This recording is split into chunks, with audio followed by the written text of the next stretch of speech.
हमारा अहंकार नहीं मरता है। थोड़ी थोड़ी देर में हम सोचने लगते हैं परिस्थितियाँ खराब हैं, लोग खराब हैं, पर जब तक अपना अहंकार बाकी है जितनी मर्जी हालतें बदलते जाओ। आज एक हालत है, कल दूसरी हालत है। आज एक से तंग हो, कल दूसरे से तंग हो। जूते बदलने से क्या होगा जब तक पैर का कांटा ना निकला। जब अपना अहंकार खत्म हो जाता है फिर बाहर की सारी बातें अपने आप गुम हो जाती हैं।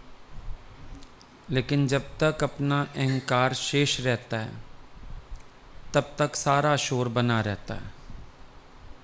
यहाँ पे आके हमें सिर्फ एक ही काम करना है, आप गंवाइए ताशौ पाइए। और कैसी चतुराई। भगवान के मिलने में भी बाधक कौन है? अपना ही अहंकार बाधक है, अपनी मैं की बाधा है।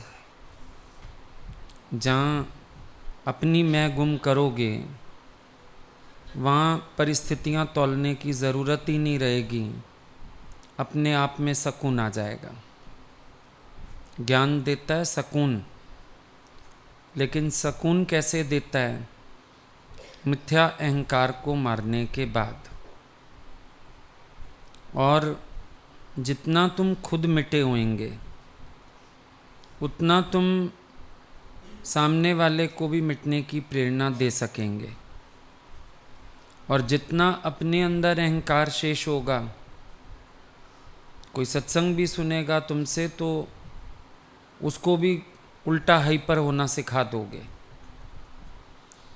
लेकिन मेन चीज़ है कि अपनी ईगो ख़त्म करके फिर देखें हम हर परिस्थिति को, तो परिस्थिति कुछ लगेगी भी नहीं।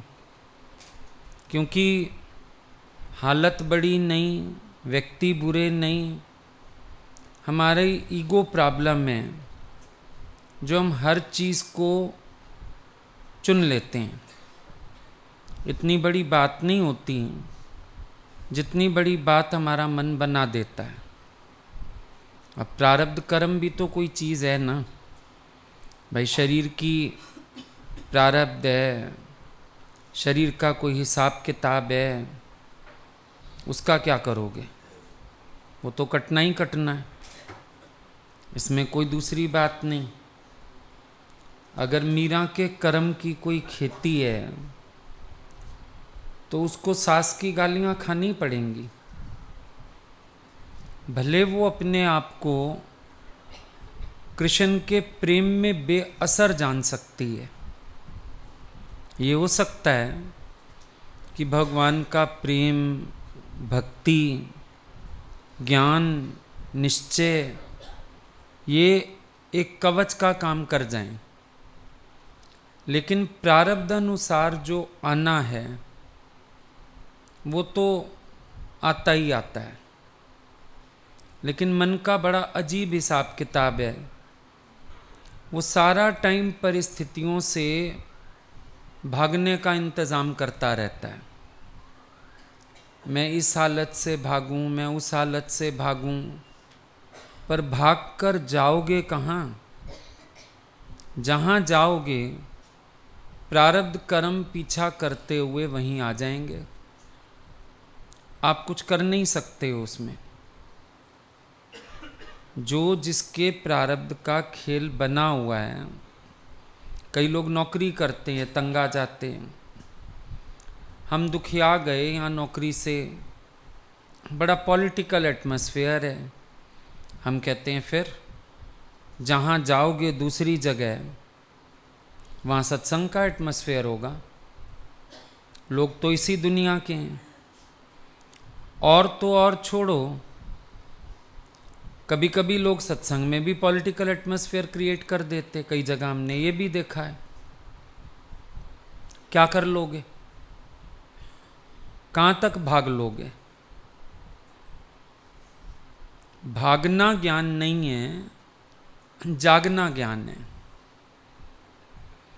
और ज्ञानी के कर्म की नकल भी नहीं हो सकती है। अब भगवान कृष्ण ने जब जरासंध से युद्ध हो रहा था भाग गए थे ना, तभी तो नाम पड़ा था रणछोड़। रण छोड़ के भागे थे। और वही कृष्ण खड़े होके अर्जुन को युद्ध करने की प्रेरणा दे रहे हैं। अर्जुन भागना चाहता है और भगवान उसको भागने नहीं दे रहे हैं। नहीं नहीं, तू युद्ध कर। क्या उसको कर्तव्य सिखाया, धर्म सिखाया, कितनी बातें बताई। अब ये उनकी तो लीला का पार्ट है। कहाँ उन्होंने क्या करना क्या नहीं करना, लेकिन अर्जुन नकल नहीं कर सकता। अर्जुन को जो मोह तंग कर रहा है, भगवान उसके उस मोह को निवृत्त करते हैं और उसको सच्ची समझ दे के कर्तव्य अकर्तव्य का बोध कराते हैं। अब यहाँ पर एक बात और समझने की है, अगर ईगो हावी होता है तो कर्तव्य अकर्तव्य का बोध नहीं हो पाता है। जब निरभिमान होता है कोई, तब वो समझ सकता है कर्तव्य क्या है और अकर्तव्य क्या है। कर्तव्य और अकर्तव्य को निरअहंकार व्यक्ति समझ पाएगा, बाकी लोग नहीं समझ पाएंगे, बाकी लोग उलझेंगे। अर्जुन उलझेगा, कृष्ण समाधान देंगे, क्योंकि वो मैं और मेरे की दुनिया से परे हैं। जब तक हम मैं और मेरे की दुनिया में उलझे हैं, कर्तव्य और अकर्तव्य हमारे स्वार्थ पर निर्भर करेंगे। जैसी हमारी बुद्धि होगी ना, हम कर्तव्य अकर्तव्य उसके हिसाब से सेट करेंगे। लेकिन जब मैं और मेरे से रहित होंगे, तब सच में समझ आएगा कर्तव्य अकर्तव्य क्या है, वरना नहीं समझ में आता है। देखो, अगर आपको किसी चीज़ से पीड़ा समझ आए तो उसको डिसकंटिन्यू कर देते हो ना। समझो हमें समझ आता है भाई एसी से दर्द होता है शरीर में, हड्डियों में, तो फिर हम एसी नहीं चलाते, पंखा चलाते हैं। फिर लगता है पंखे की हवा भी रात को ठंडी हो जाती है, उसको भी स्लो कर देते हैं। फिर बॉडी कवर कर लेते हैं, चादर डाल लेते हैं, कंबल डाल लेते हैं। पता चल गया ना, जब हमने एहसास कर लिया साक्षी होके, तो हमने कर्तव्य को भी जाना, कर्तव्य को भी जाना। भाई शरीर के प्रति क्या कर्तव्य है? मान लो दर्द खाली टांगों में है, पर बाकी शरीर को भी गर्मी सहन करवाते हैं कि नहीं तो बेचारी दर्द करेंगी, और अगर ये दर्द करेंगी तुम बाकियों को भी उठा के चल नहीं पाएंगी, इसीलिए सारे इसके लिए तपस्या करो। पता चला ना कर्तव्य। भाई आपका पेट खराब है तो आप अवॉइड करोगे, खिचड़ी खाऊं, दलिया खाऊं, बाहर का ना खाऊं, हलवाई का ना खाऊं। पर अगर ज़बान ने गुलाम बना रखा है तो मन कहेगा कोई नहीं, दर्द होने दे, गोली खा लूँगा, पर अभी ज़बान का रस तो पूरा कर लूँ। अब ये कर्तव्य अकर्तव्य को ना जानने वाला हुआ, ये संशयात्मक बुद्धि है। निश्चयात्मक बुद्धि वो जानेगी सही को भी गलत को भी। अब अर्जुन को संशयात्मक बुद्धि क्यों है? वापिस चलें अगर गीता में, अर्जुन की संशय बुद्धि का क्या कारण है? अर्जुन की संशय बुद्धि का कारण है मैं और मेरा। और निश्चय बुद्धि कैसे हुई? जब भगवान उसको आत्मा की बात बताते हैं। जब तक किसी को अपने स्वरूप का बोध नहीं है तब तक उसकी बुद्धि संशयात्मक है। वो नहीं जानता सही क्या गलत क्या। ज्ञानी को बखूबी होश है, ऐसे ही किसी के पचड़े में नहीं पड़ जाता। जहां जितनी आवश्यकता है उतना इन्वॉल्व होएगा, बाकी अपना किनारे रहता है। समझ है उसके पास। सामने वाला व्यक्ति कितनी मान के चलता है, कितनी बात करके चलता है, उन चीज़ों पे भी निर्भर करता है। ऐसे ही नहीं अचानक कुछ भी हो जाए। उस दिन कोई शादी का कार्ड लेके आ गया, सुनते हैं यहीं लोकल में ही कहीं, आप आइएगा आप आइएगा। मैंने कहा हमसे तुम्हारा वास्ता कितना है? हमसे कभी बातचीत करी, हमसे कभी मिले, आते हो हमारे पास, हम काहे के लिए आए और कार्ड भी क्यों लें? लेके जाओ अपना कार्ड, तो हम तुम्हें जानते ही नहीं, ऐसे ही कार्ड क्यों रख लेंगे? कितना इन्वॉल्व होना चाहिए वो भी तो हमको देखना पड़ेगा ना। सामने वाले का समर्पण कितना, सामने वाले का लेन देन कितना, सामने वाले की श्रद्धा कितनी, सामने वाला हमारे अंडर कितना चल रहा है, सामने वाला हमारे कहने में कितना है, उसकी भक्ति क्या है। हम भी तो कुछ तौलेंगे कि नहीं तौलेंगे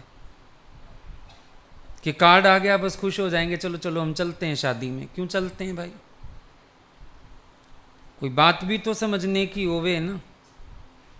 इंसान की तो स्वार्थ बुद्धि है, उसको जहाँ स्वार्थ पूरा होता दिखेगा उधर लुढ़क जाएगा। अब शादी ब्याह में पता है हमारे जाने से शोभा हो जाएगी, 4 को दिखाएंगे एल्बम, आए थे हम इनके यहाँ सत्संग जाते हैं, फलान करते हैं। अब मेरी ज़रूरत पड़ गई, क्योंकि जो जिनसे सुन भी रहे हो उनके आने ना आने से कोई फ़र्क नहीं पड़ने वाला, उनके सत्संग में भी कोई फ़र्क नहीं पड़ने वाला। क्या रौनक होएगी, क्या होएगा? तो अब आप भगवान हो गए। तो जो ज़रूरत के समय भगवान बना भी रहा है वो भी निश्चय बुद्धि थोड़ी है, संशय बुद्धि है। आज यहाँ स्वार्थ है, आज यहाँ मत्था टेक लेगा, उसके बाद फिर गायब हो जाएगा। ज़रूरत पड़ी तो बात करने भी आ गया, उसके बाद एक शब्द नहीं बोलेगा हमसे, तो क्या यूज़ हुआ उसका? समझ होवे। आप बोलोगे अभी कोई कह रहा है ना, बड़ा भाव है इसका, बड़ा प्यार है इसका, दिखावे को भी समझ पाओ और अंदरूनी किसी की भावना को भी समझ पाओ, दोनों चीजें। हर बात का सही पक्ष कब समझ में आता है? जब हम स्वार्थ से, इच्छा से, अहंकार से, इन चीज़ों से खाली होते हैं, वरना नहीं समझ आने वाला कुछ भी। क्यों चारों तरफ की बात नहीं तौल पाते? क्योंकि उस समय किसी बात के अंदर इन्वॉल्वमेंट हो जाती है, इन्वॉल्व हो गए फटाफट। जो शॉर्ट टेम्पर्ड लोग होते हैं, एक तुम देखा करो क्रोध बहुत आता है उनको। दूसरा, शॉर्ट टेम्पर्ड लोग हमेशा डिसीजन गलत लेते हैं, उनका राइट डिसीजन नहीं हो सकता, क्योंकि इतना धीरज ही नहीं है कि चारों तरफ से बात को समझ सकें, विचार सकें और फिर कोई स्टेप लें। कोई विचार नहीं, जिस तरफ मन ने बहाया बह गए। पहले लड़कियों को मायका खराब लगता है, शादी के बाद ससुराल बुरा लगता है। एक जगह रहते हैं तो वो बुरा है, हम अलग हो जाएं, सास से अलग हो जाएं, फलाने से अलग हो जाएं, फिर अलग हो के खुश हो। नहीं, पति अच्छा नहीं है, सास का तो फिर भी सपोर्ट था, चलो फिर वहाँ दौड़े। अपना कोई दीनी मानी नहीं है। दरअसल परिस्थितियों में उलझन है नहीं, मन में बड़ी उलझन है। मन सारा टाइम उलझता रहता है। मैं ऐसा चाहता हूं, मैं वैसा चाहता हूं। अब ये मैं ही तो वो कांटा है जो निकालना है, लेकिन तुम्हारी मैं वहीं की वहीं जीवित खड़ी है और सारा टाइम जीवित है। ये एक दिन भी निर्माण होके या निरभिमान होके बिताया है? पूछ के देखो अपने से। तुम्हारी बात का विरोध कोई नहीं कर सकता। जहां अवरोध पैदा होगा, तुम्हारी शक्ल फिरती है, तुम्हारी आवाज फिरती है, तुम्हारा बोलने का ढंग बदल जाता है। जरूरी नहीं हर जगह क्रोध होता है। आज समझो हमारे सामने भी कोई बात लेके कोई आता है, अब मेरे पे तो पलट के क्या क्रोध करेगा ना कोई, लेकिन फिर भी शक्ल के हाव भाव, आवाज, स्टाइल सब बता देते हैं कि अगला मेंटली प्रिपेयर्ड नहीं है कि उसकी बात का विरोध किया जाए। वही मालूम पड़ जाता है। भले शब्द बार बार हो, जैसे आपको जो आपको ठीक लगे। अब मुझे तो तब ठीक लगे जब तुम्हें कुछ ना ठीक लगे तो मेरी बात ठीक लगेगी। मुश्किल तो ये है, तुम्हें पहले अपनी 4 प्रॉब्लम्स याद आती हैं। आपका कहना तो मान लें, लेकिन ये दिक्कत, ये दिक्कत, ये दिक्कत, ये दिक्कत, ये दिक्कत, तो कहना मानने की गुंजाइश कहाँ बची है, या मनवाने की गुंजाइश कहाँ बची है? गुंजाइश ही नहीं है। तो ठीक है भाई, मजा देखो, ज्ञानी मुड़ के भी खुश है और तुम मोड़ के सबको तब भी दुखी रहते हो।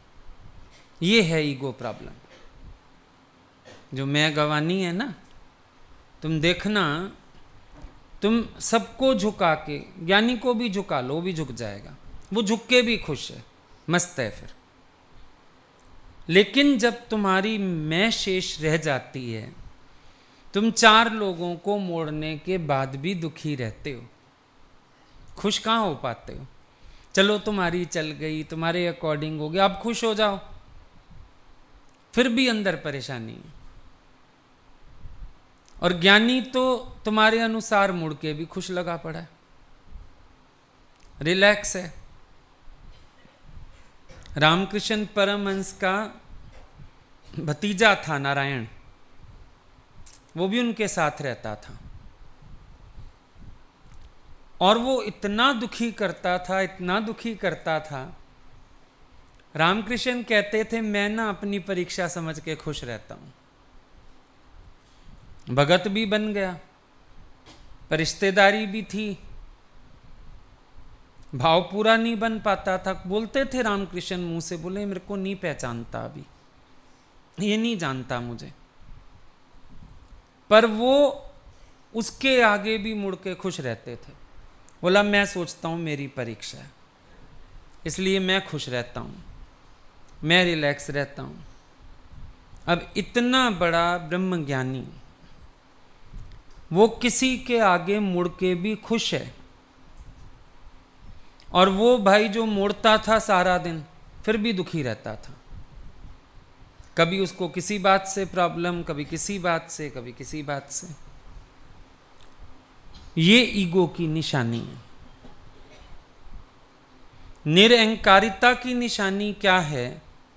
वो मुड़ के भी आनंद में। अहंकार की निशानी क्या है?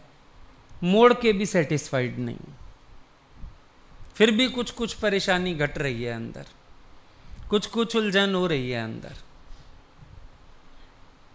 ये जो बात चलती है ना, गुरु कहे सागर का पानी मीठा, कहिए हाँ जी हाँ, मुश्किल काम है। तुम कुएं का पानी भी चख के ही हाँ बोलोगे, सागर का तो कभी बोल ही नहीं पाओगे। बोलोगे आपको क्या पता सागर खारा होता है, घर बैठे रहते हो एक जगह, बोलते रहते हो, काम कोई करते नहीं हो, तुम्हें क्या पता क्या दिक्कत होती है। वो सागर का पानी मीठा, ऐसे कैसे मीठा? हमने चखा है, टेस्ट किया है, खारा है ही नहीं मीठा। अब जवाब तो संतों के पास भी हर चीज का है, लेकिन हर जगह देते नहीं जवाब। फिर वो कह देते हैं अच्छा ठीक है सागर का पानी खारा है, चलो तुम खुश रहो। क्योंकि हमने मीठा अगर बता भी दिया कैसे है, फिर तुम्हारी ईगो हर्ट हो जाएगी, फिर बेइज्जती लग जाएगी। ये भी तो चक्कर है, चक्करों में चक्कर हैं। बहुत उलझन वाली बात है। आप कहिए ये काम करें, आप कहिए ना करें। अच्छा नहीं करो, फिर देख लीजिए इतने दिन हो जाएंगे, फिर उतने दिन हो जाएंगे। इसका मतलब तुम्हें करना है, अच्छा भैया कर लो। नहीं फिर भी अगर, क्यों फिर तुम पीछे पड़ जाओगे सत्संग में। अगर आप कहिए तो रोक दें, आप कहिए तो कर दें। मेरी बात सुननी है तो एक बार में मेरा बोलना बहुत है, आगे जिरह करने की जरूरत कहाँ है। मेरा बोलना तो एक बार में एनफ है। अब वो तुम देखो मेरे वचन को पूरा कैसे करना है, तुम्हारी प्रॉब्लम है। पर तुम बोलोगे इतनी प्रॉब्लम सॉल्व करने से अच्छा है किसी को सॉल्व कर दो बिठा के, काम बन जाएगा। ये दिक्कत, वो दिक्कत, फलानी दिक्कत, टीरी दिक्कत। अब दिक्कत तो कहीं भी आ सकती है। मैं बोलूं मिठाई यहां बनवाओ, तुम बोलो नहीं हम दूसरी जगह बनवाएंगे। हो सकता है वहां मिठाई के ऊपर गाय गोबर कर जाए, फिर क्या करोगे? हो सकता है सीवर बैक मार जाए, फिर क्या करोगे? हो सकता है कीड़े लग जाएं उसको, फिर क्या करोगे? प्रॉब्लम तो कहीं भी आ सकती है। एक बात है, प्रॉब्लम तो कहीं भी आ सकती है, फिर क्या करोगे? बात ये नहीं है, मतलब कहीं भी तुम्हें एडजस्ट करने में, मुड़ने में परेशानी क्यों आती है? अच्छा कह रहे हैं तो हो जाएगा, एक इतना विश्वास तो हो जीवन में, कह रहे हैं तो हो जाएगा।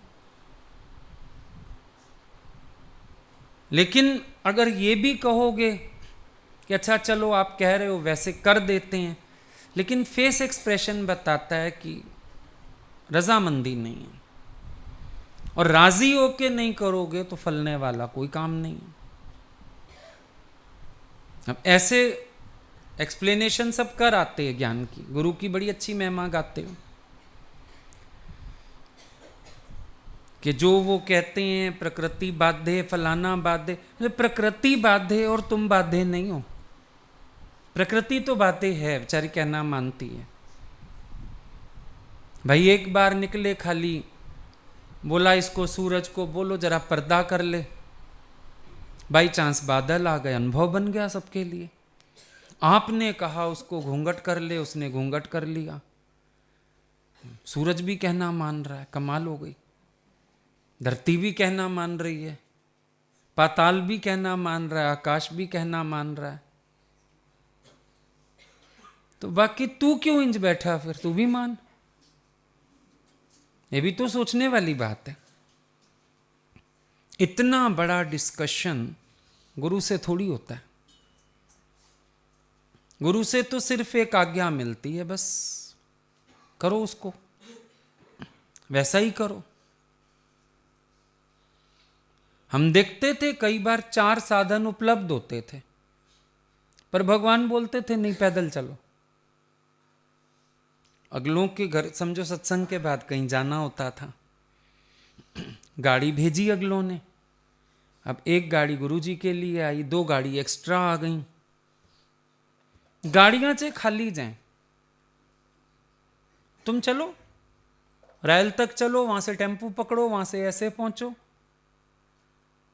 कोई पलट के ये नहीं कह सकता था भगवान गाड़ी खड़ी तो है।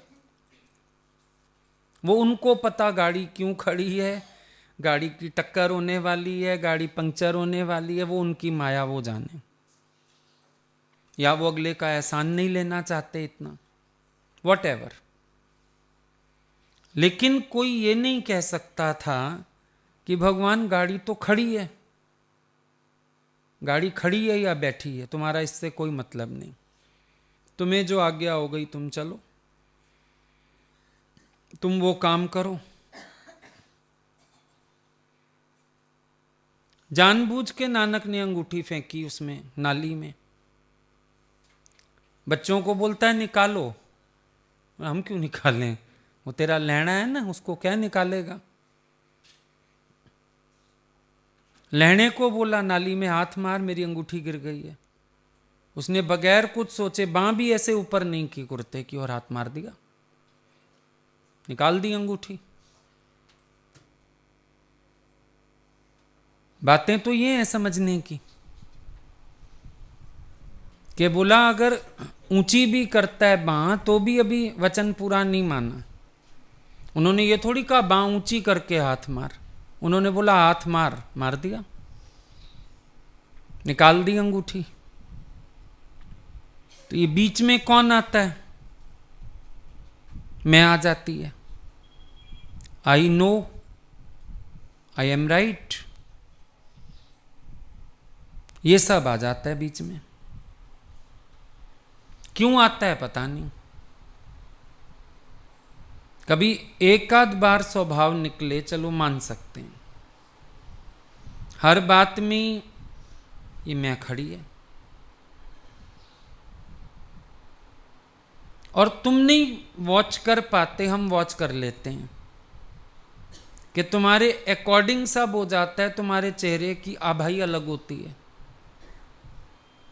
और तुम्हारी बात का विरोध हो जाए तो तुम्हारे चेहरे की आभा अलग हो जाती है। जैसा मैंने चाहा सब वैसा हो गया तो ठीक है, ओके राइट। चलना और चलाना, चलने में दम लगता है, चलाना तो बड़ा आसान है। अभी भी हम रास्ते में किसकी बात करते आ रहे थे, अब तो नहीं है वो, बड़ी आदत थी माई की। कोई मजाक में भी हमसे कुछ कह दे ना, मेरे उनके शहर से निकलते ही उसको ज्ञान बताने बैठ जाती थी। तूने ऐसे क्यों बोला, तेरे अंदर ये पड़ा है, तेरे अंदर, अरे भैया कुछ भी नहीं है। हंस रहा है अगला, बात कर रहा है, लेकिन प्यार किसी का नहीं जीत पाई। मेहनत बड़ी की, लेकिन वही की वही शुष्कता।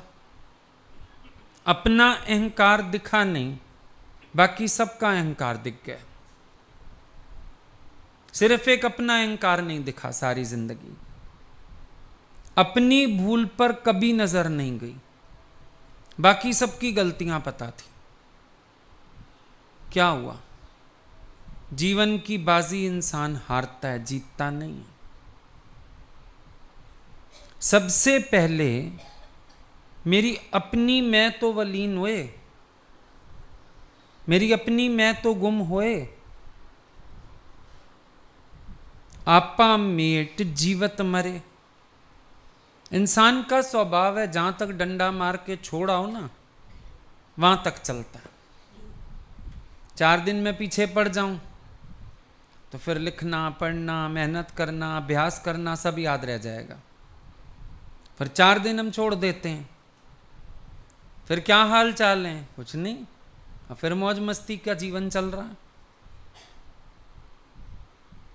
एम्बेसडर कार को धक्का मारो जहां तक, फिर वहीं खड़ी है। पुरानी नहीं होती थी, अब तो नई टेक्नोलॉजी की आ गई है।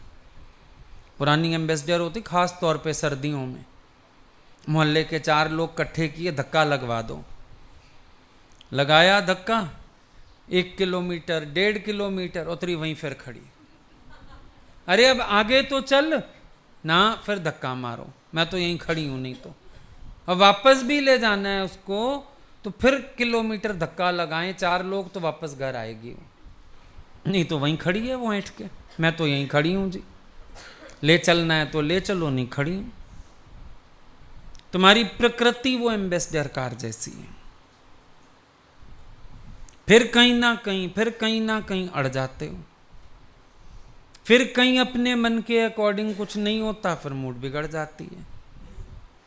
मुझे कह रहे हो, आपको पता है मेरी मूड बिगड़ जाती है इस बात से, आप वो काम ही ना करिए, शाबाश, और तुम बनाओ अपने को वो। सोच के देखो, आपको पता है ना हमें ये बात अच्छी नहीं लगती, तो हमारा तो काम है उस काम को बार बार करना, जब तक कि तुम्हें अच्छा ना लग जाए। हम कैसे छोड़ेंगे?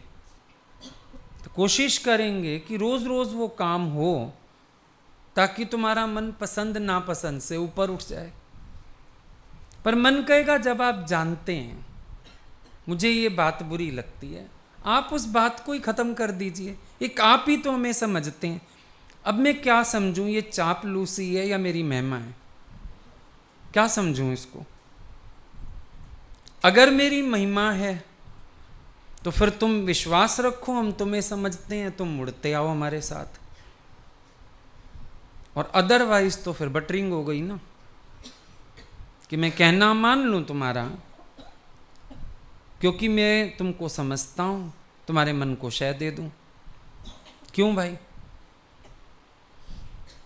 किसी भी चीज का हठ तुम्हारे जीवन में क्यों कर होवे?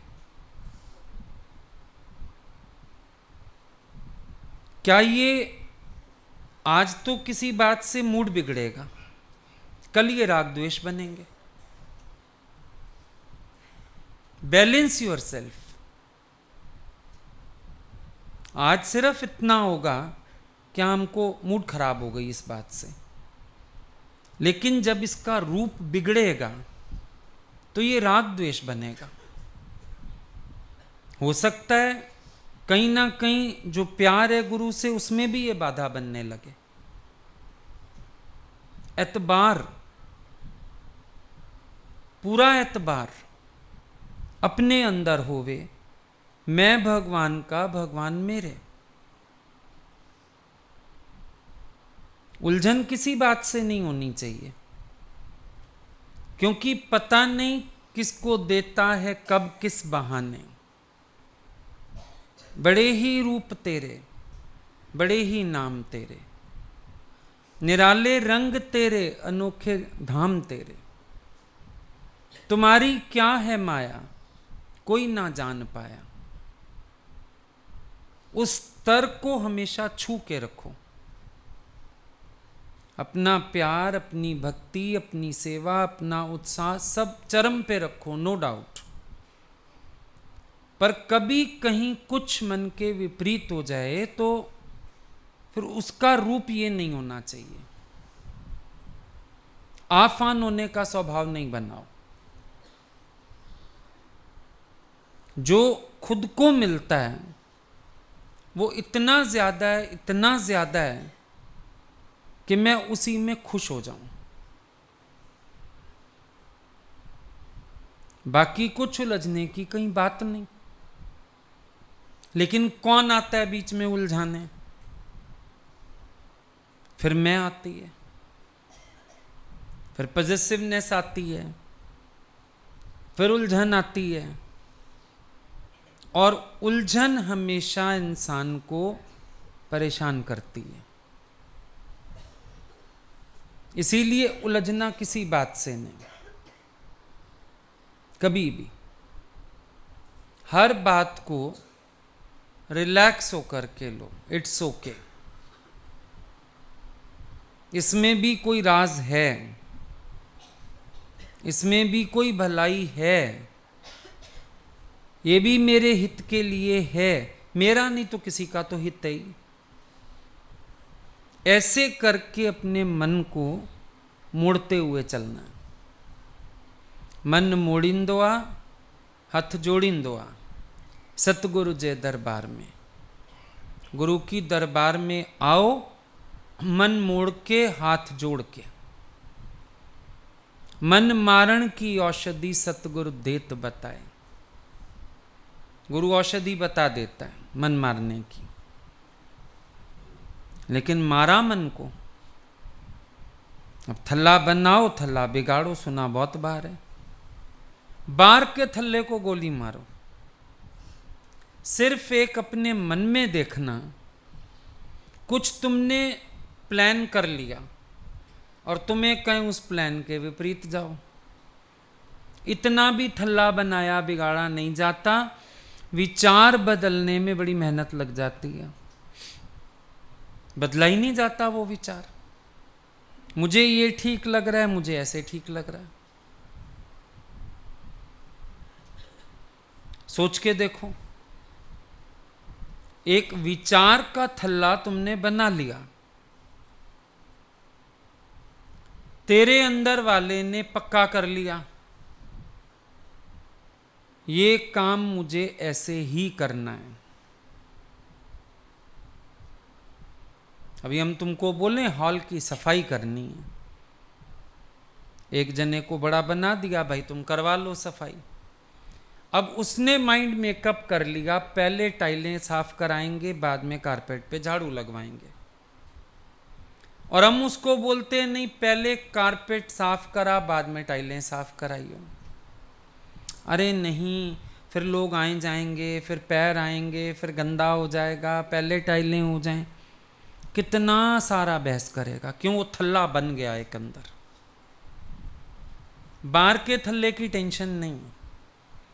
तुम्हारा मन एक बार जो थल्ला बना लेता है ना, उससे वो कोई बिगड़वा नहीं सकता। ये भारी मुसीबत है। तुम्हारे मन ने थल्ला बना लिया, अब वो उसी थल्ले पे ही बैठाएगा। गुरु को भी बोलेगा बैठो चुपचाप इसी थल्ले पे, बिगड़ना नहीं है अभी ये थल्ला। जबकि थल्ला बनाने से पहले तुम्हें विचार चल जाना चाहिए, ये बिगाड़ना भी पड़ सकता है। ये भी हो सकता है अपनी मर्जी का बनवा के फिर भी बोलें बिगाड़ो, ये भी हो सकता है। तुम्हारा मन कहेगा तुम्ही ने तो बनवाया, कोई बात नहीं, हमने बनवाया, अब हम कह रहे हैं बिगाड़ो। देखा है, जर्क्स आते हैं अंदर से, धक्का। ये थल्ले वाली कहानी जो इतने युगों से गाई जा रही है ना, सालों से, क्योंकि ये कहानी है ही बड़ी मुश्किल। अपना ज्ञान, अपनी नॉलेज, अपना तरीका, वो सब सही लगता है। बस तुम्हें कहें तुम अपना थल्ला बिगाड़ो तो मन परेशान। बुराई क्या, आप बताइए, नापिए, मीटर लीजिए, नापिए, इधर भी बराबर, इधर भी बराबर, सुंदर भी लग रहा है। अच्छा, मैं 4 लोगों को बुला लाऊं, देखेंगे थल्ला कितना सुंदर है। हमें सुंदर थल्ला चाहिए ही नहीं, बिगाड़ो। हमें खराब वाला चाहिए, खराब बनाओ तुम। परेशानी, क्योंकि माइंड सेट हो जाता है एक जगह, सेट हो जाता है दिमाग। किसी बात के लिए भी टोक दें ना, फिर बार बार उसी बात को मन कहता है गुरु को भी रियलाइज कराओ। मैं कह दूं सारा अपने हाथ में रखते हो, 4 को अब देख लीजिए, आपने जिसको खड़ा करना हो बता दीजिए, जिसको कहना हो पता चलता है। चिढ़, बता दीजिए क्या होता है। तुम ढंग से मैनेज करो, तुम हमारे अंदर की बात समझो, उसके अकॉर्डिंग काम कर लो। हम क्या चाह रहे हैं वो देख लो ना। हमने ये भी नहीं कहा कि तुम ना करो, हमने तो ये कहा कि सबको भी सिखाओ, सबको भी साथ लियो। पर अब अंदर एक लकीर आ जाती है, ठीक है जिसको खड़ा करना हो करें, जो ठीक लगे, जो कह देंगे मैं तो उसी को छोड़ दूंगा, मुझे क्या करना। क्यों भाई, क्यों? वो थल्ला अभी तक टूट ही नहीं रहा, चाहे कितने महीने हो गए। अपना थल्ला नहीं टूट रहा। मुझे जैसा ठीक लगता था मैं वैसा करता था। मतलब इंटरफेरेंस गुरु की भी पसंद नहीं आती। ये थल्ले की कहानी बड़ी जबरी कहानी है। ये थल्ला तोड़ना आसान नहीं। अभी इतनी पावर ही नहीं है तुम्हारे अंदर अपने मन के विपरीत जा सको और खुशी से जा सको। कहीं ना कहीं परेशानी खड़ी हो जाती है। क्यों हो परेशानी? रिलैक्स रहो। हमारे पास पहले मोती नगर में एक छोटा सा फ्लैट था, ये आनंद सागर बनने से पहले। वहां 50-50 लोग भी रहते थे। इतनी जरा सी रसोई, उसमें 80-80 लोगों का खाना बन जाता था। हम जब जाते थे बैठते थे, सब आ जाते थे, सब काम होते हैं। एक्चुअली तुम्हें जो काम नहीं करना, एक्सक्यूज भी अजीब अजीब अजीब अजीब एक्सक्यूज देता है मन। फिर अगर हम घर में काम करें, पतीले कौन मांजेगा? पहले पतीले नहीं मांजते। अजीब सी एक्सक्यूज है पतीले की। तो लाओ हम मांज देंगे, ऐसी दिक्कत है तुम लोगों को। तो एक पतीला मांजने में कितनी देर लगती है? इतने तुम घर में लड़के रहते हो, 2 पतीले नहीं मांजते किसी से। या तो लेडीज मांजें, या फिर चलो टेंट वाला मांजेगा, नौकर चाकर मांजेंगे, हाथों से सेवा तुम कर लेना थोड़ी सी, क्या हो जाएगा उससे? अजीब सी एक्सक्यूज है। पतीला कौन मांजेगा? 4 नौकर रख लो। आज तो पतीले कह रहे हो, कल कहोगे हमारी थाली कौन मांजेगा, परसों कहना हमारी जुराबे रुमाल कौन धोएगा। पड़ जाएगी बीवी की जरूरत फिर एक दिन, यही कुछ करते करते। तो बाहर का तो कोई इतनी सेवा करके देगा नहीं। गुरुद्वारों में कहीं तुमने देखा है सेवा में कान करते हुए किसी को? बड़े बड़े कुकर कढ़ाइयां सब खींच खींच के मांजते हैं एक दूसरे से, लाओ हमें दियो सेवा, हमें दियो सेवा। कौन बड़ी बात है?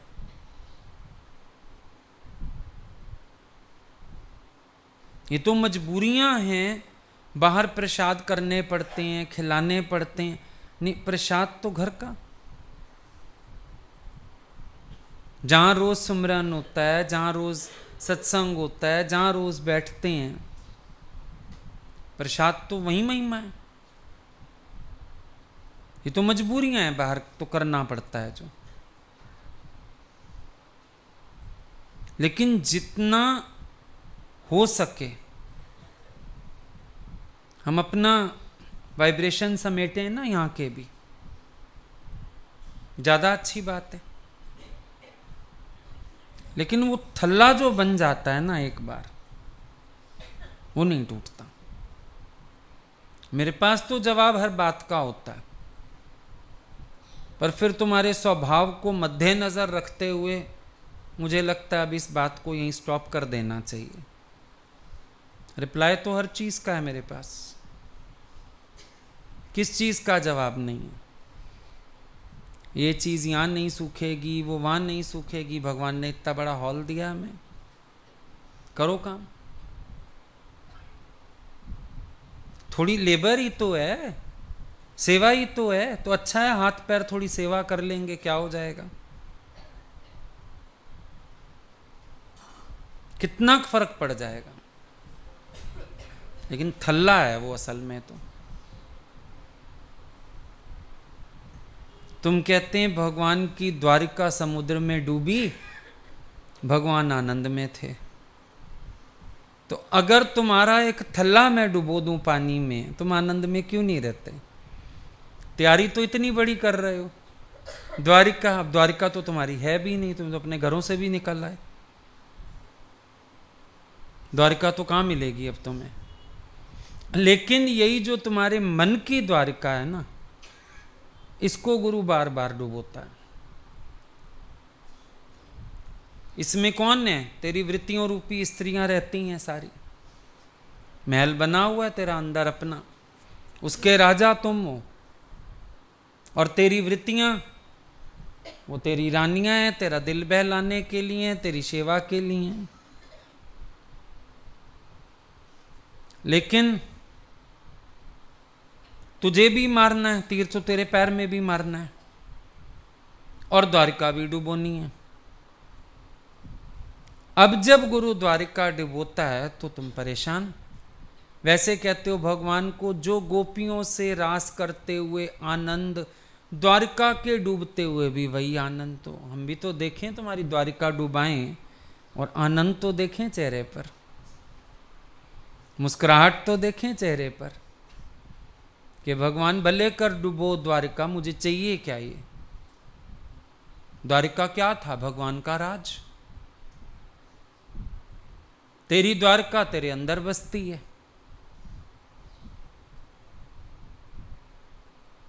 अब इसके डूबने में तुम्हें बड़ी दिक्कत होती है। ये द्वारका डूबनी नहीं चाहिए। और ये हम भी बता दें कि विध्वंस नियम है संसार का, प्रलय नियम है संसार का। तुम्हारी मनोमय सृष्टि की प्रलय, ये नियम है गुरु का, वो करेगा, विनाश करेगा। तभी तो शिव रूप है गुरु, प्रलयकारी और कल्याणकारी। प्रलय कल्याणकारक होती है, लोग डरते हैं प्रलय से। प्रलय कल्याणकारक है, खास तौर पे गुरु की दी हुई प्रलय ये कल्याणकारक है। अच्छा कोई बात नहीं, हम मुड़ जाते हैं, लेकिन दिक्कत है।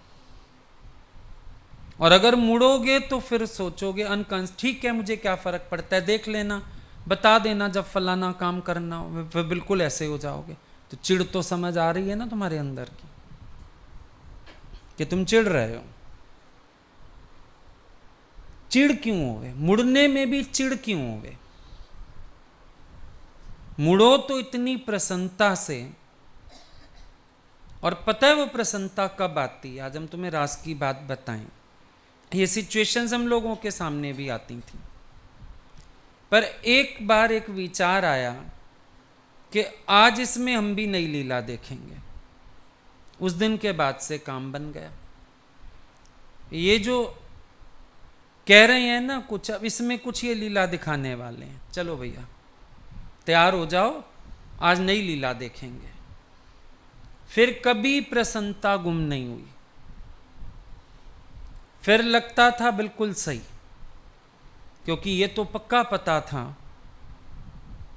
कि अगर कुछ कह रहे हैं तो जरूर इसमें कोई बरकत तो होने ही वाली है। ये तो पक्की बात है, ऐसे तो कह नहीं रहे। सत्संग में ही देखा था एक बार, एक लेडी आई, तब गुरुजी के आंगन में सत्संग होता था, ऐसे सीधा आंगन था, थोड़े ही लोग आते थे। उधर को रसोई होती थी साइड में, रसोई के पास एक स्टूल रखा रहता था, कोई ऊपर बैठने वाला हो। तब ज़्यादा लोग तो होते नहीं थे, तो घुटनों की बीमारियां अब शुरू हुई, सब नीचे बैठते थे। एक आई, वो आके बैठ गई, स्टूल पे गद्दी रखी रहती थी, बैठ गई। और उसके बैठते ही भगवान उसको बोलते हैं उठ के इधर आ जाओ। और उसने कहना माना। अक्सर तो लोग नहीं मानते ना, नहीं भगवान ठीक बैठे हैं ऐसे, उसने माना। वो उठ के पूरी इधर पहुंची भी नहीं और गद्दी में आग लग गई। ऊपर जल रही थी अगरबत्ती, उसकी वो गिरी होगी ऐश नीचे, तो वो गद्दी को धीरे धीरे पकड़ रही होगी। मतलब अगर ये बैठी रहती तो ये जलती साथ, इसके कपड़े जलते, क्योंकि आग भी ऐसी लगी पूरी गद्दी में इकट्ठी, साथ नीचे का स्टूल भी जलने लगा। हम लोगों ने इतना पूछा, हमने भगवान आपने कैसे कहा? बोले सच में मैंने कुछ सोच के नहीं कहा, मैंने ऐसे ही कहा था इधर आजा। और विश्वास पक्का हो गया। साधु बोले सहज स्वभाव, साध का बोला वृथा ना जाओ। अरे सहज स्वभाव बोलते हैं पर इनका बोला बेकार नहीं जाता। पक्की कर लेनी है ये बात अंदर में। एक एक अनुभव रोज सिखाता था कि ये फिर कोई लीला करने वाले हैं। ऐसे ही नहीं, ये कोई लीला करने वाले हैं, ये फिर कोई मौज दिखाने वाले हैं। ये इनके अंदर ऐसा भाव आ गया, अभी कुछ होएगा, समझ आ जाता था। एक बार खाली भगवान ने खाना बन रहा था, बुला के बोला चावल जो है इतने किलो कर लेना कम से कम। कोई पास बैठा था, नहीं भगवान ज्यादा हो जाएंगे चावल, हर बार हम बनवाते हैं, इतने ही होते हैं। और हमको बोला नहीं नहीं तुम इतने नहीं बनवाना, इतने ही बनवाना जितने हमने बोले। हमने फिर गुरुजी की तरफ देखा तो वो तो फिर निमाणे बालक को बैठते थे। अच्छा इनको ज़्यादा पता है, ठीक है जैसे कहती हैं कर लो। और जब लगने लगा प्रसाद, आधे लोग भी नहीं हुए थे, चावल खत्म। अब अंदर दौड़ना पड़ा, भगवान चावल और रखवाएं, क्या करें, चावल खत्म। मुस्कुरा के बोलते इनसे पूछो क्या कहती हैं। वो भी शर्मिंदा हो गए एकदम। और जितने उन्होंने बोले, फिर उसने अपनी फिर बुद्धि चलाई, बोला ऐसे करो इतने और बनवा लो। भगवान मुस्कुराए, मैंने फिर इशारा देखा इनका, क्या जैसे कह रही हैं। और आखिर तीसरी बार चावल बने, जब तक कि उतने पूरे नहीं हो गए जितनी बार उन्होंने कहे थे, आखिर उतने बने और वही पूरे हुए लास्ट में। इतना खेल भी देखा हम लोगों ने। कभी ज्यादा होता था खाना, लोग कम होते थे, हम बोलते थे भगवान खाना लग रहा है बचेगा, अरे खा जाएंगे सब, और लास्ट में देखो खत्म हो गया। कभी लगता था भगवान संगत ज्यादा लग रही है, खाना कम लग रहा है, अरे पूरा हो जाएगा पूरा हो जाएगा। बस वो जो यूं करते थे ना, कोई हवा भेजते थे उस तरफ, और कम खाना भी पूरा। अजीब ये लगता था, और आज तक होता है ये, तब से चली आ रही है बात, आज तक होता है। कभी हम लोग देखते हैं लोग ज्यादा हैं खाना कम है, पर खा जाते हैं। फिर भी ये लोग एक एक पतीला बचा के बोलते हैं देखो इतना तो प्रसाद बचना ही चाहिए था। और कभी कभी लगता है खाना ज्यादा है लोग कम है, फिर देखो तो खा गए सारे। भूख ज्यादा लगी थी, क्या हुआ इनको पता नहीं। ये तब से चल रहा है क्रम, तब से चला आ रहा है। तब अंदाज तो होता कोई नहीं कितने लोग हो जाएंगे। कभी 5 का खाना बनवा लो तो 3-4 आते हैं, कभी 3-4 का खाना बनवाओ 5 से ऊपर हो जाते हैं। अंदाजा तो कोई है ही नहीं, क्या किया जाए। फिर उनके भरोसे गाड़ी चला लेते हैं। अन्नपूर्णा इसी को बोलते हैं, जो पूर्ण कर दे यज्ञ को, वही अन्नपूर्णा भगवान है। और ये काम भगवान करते आ रहे हैं, हमेशा से होता आ रहा है। एक चीज नहीं, कई चीजों में देखा। कभी लगता था हॉल बड़ा है, भगवान संगत कम है, हॉल बड़ा है, अरे अभी भर जाएगा, थोड़ी देर में देखो सच में हॉल भर गया, नए नए शहरों के लोग आ गए। कभी लगता था हॉल छोटा है, भगवान लोग ज्यादा हैं, अरे दीवारें खिसक जाएंगी, और लोग आ जाते थे पूरे। ऐसे थोड़ी ही मन ने रब मान लिया, खुदा मान लिया। ये तो वो चीजें थी जो चलते फिरते सहज हुआ करती थी, वो करते नहीं थे, बिल्कुल भी नहीं करते थे। हम लोग पूछते थे कभी कभी झकझोर के, आपको पता था ना? बोलते थे ना बेटा सच कुछ नहीं, मैंने तो सहज ही, तुमने कहा पूरा नहीं होगा, मैंने कहा हो जाएगा, पता नहीं कैसे हो गया, मैं तो चिंता ही कर रही थी। फिर 1-2 बार मैसेज आ जाता था, है ना प्रसाद, हो जाएगा ना? हाँ भगवान बहुत है, पता नहीं दाल में से दाल निकलती आ रही है, सब्जी में से सब्जी निकलती आ रही है। लगता था वो पात्र ही अक्षय पात्र हो गए हैं जैसे, कमाल होता था। पर अपना थल्ला तोड़ना पड़ेगा, क्योंकि मेरे थल्ले पे उनका पतीला काम नहीं करेगा। उन्हीं का थल्ला, उन्हीं का पतीला, काम मेरा हो जाएगा बीच में से। वहां कह सकते हैं करते हो तुम कन्हैया, एहसास हो रहा है, पता लग रहा है मुझे कि भगवान तुम कर रहे हो, तुम्हारे द्वारा हो रहा है, और कोई करने वाला नहीं। करन करावन आपे आप, मानुष के कछ नाही हाथ। मानुष यतन करत वो बात, तिसके कर्तव्य वृथा जात। और यही बार बार मन को मोड़ना, ज्ञान की सिद्धि इसी में। हम सिर्फ ये सोचें ना, काम कराने के लिए तो उनकी प्रकृति दासी है। ये जो निमित्त कारण मुझे बना रहे हैं तो मुझे कुछ सिखाना चाहते हैं। हम ये सोचते हैं कि निमित्त कारण मुझे बना रहे हैं क्योंकि इनको पता है मेरे जैसा होशियार कोई नहीं ना। निमित्त कारण मुझे बना रहे हैं मतलब मुझे कुछ सिखाना है, कुछ दिखाना है, कुछ मेरा मन मोड़ना है, कुछ तो करना है इनको, तब करके कर रहे हैं। अब वो समय हमको बोलते थे नहीं, तेरे हाथ में शफा है, तुम जाके खाना बांटो, अपने ही सत्संगियों को खड़ा कर ले और कोई नहीं आएगा बीच में।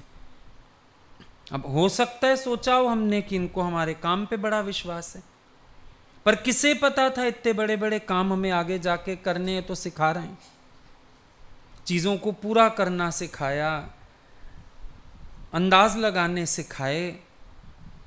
नहीं आते थोड़ी थे कोई घर से, हम ये काम करके गए थे कोई। और वो बोलते भी थे अरे तेरे को इससे बड़े बड़े काम करने हैं। हमको लगता था ऐसे ही कह रहे हैं, हमको काहे करने। अब पता चला कि कारण था, सिखाने के पीछे कारण था।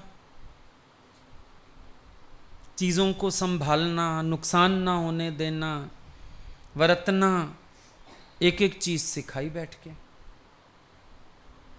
समझ आ गया? चाय बांटनी सिखाई, खाने बांटने सिखाए, पानी बांटने सिखाए, मीठे बांटने सिखाए। उनके आगे कौन होशियार है।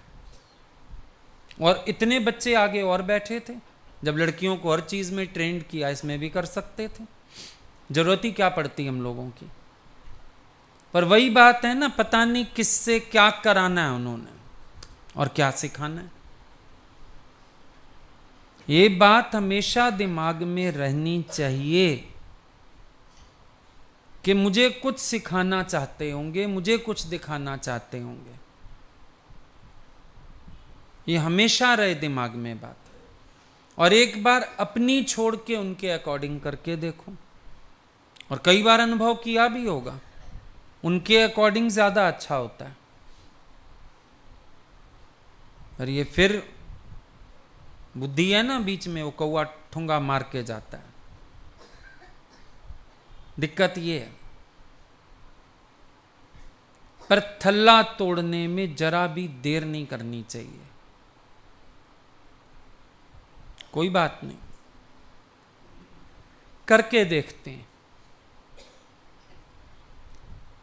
क्या करेंगे, कैसे करवाएंगे, देखते हैं, लेट अस सी। और बढ़िया ही होता है, क्योंकि जो हमको आता है वो तो आता ही है। नया कैसे सीखोगे, उनको कैसे समझोगे, उसके लिए माननी पड़ेगी।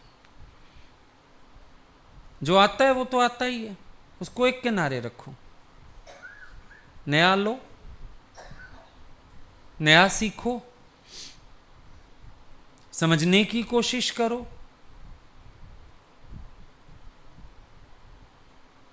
सरेंडर अनटू गॉड, भावना हो जाए समर्पण वाली। और समर्पण के बाद तुम देखोगे भगवान की लीला। बगैर समर्पण के लीला नहीं देख सकता कोई भी। समर्पण का भाव आना चाहिए। तुम कहते हो भगवान करामत दिखा तो सौंपूं, वो कहता है सौंप तो करामत ही करामत है। यही तो फर्क है। अच्छा, भगवान के लिए तुम कुछ छोड़ के देखो, देखें क्या नफा नुकसान, लेकिन विश्वास ही नहीं है। छोड़ के देखो अच्छा क्या होता है। भगवान हम लोगों को बोले स्कूल छोड़ के देखो अच्छा क्या होता है, कुछ नहीं होता था। महीना भर पीछे पढ़ाई नहीं होती थी। इम्तिहान के दिनों में वो आ जाते थे, कभी कोई नुकसान ही नहीं हुआ। कोई इंसान विश्वास तो करे, नहीं मेरी मीटिंग जरूरी, मेरा ये जरूरी, मेरा वो जरूरी। जब विश्वास ही नहीं है भगवान में तो काम खराब होगा, बनेगा तो नहीं। पर विश्वास होगा तो बिगड़ता हुआ भी बन जाएगा। एतबार रख के चलो। विश्वासी का बेड़ा पार है। पर अविश्वास लाती है तुम्हारी ईगो, तुम्हारी मैं, तुम्हारा कर्ता भाव।